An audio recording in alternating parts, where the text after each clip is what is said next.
Start.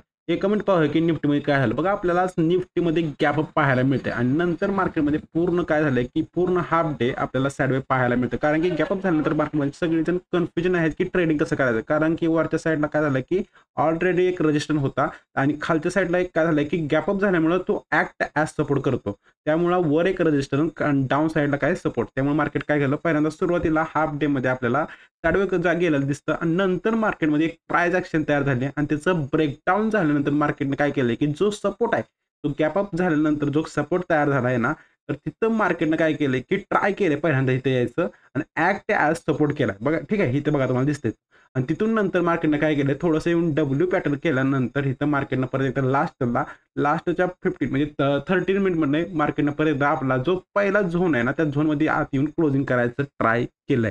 म्हणजे आपल्याला मार्केटमध्ये समजतं की मार्केट सुद्धा अप ट्रेंडमध्ये चालू आहे हे कळतं.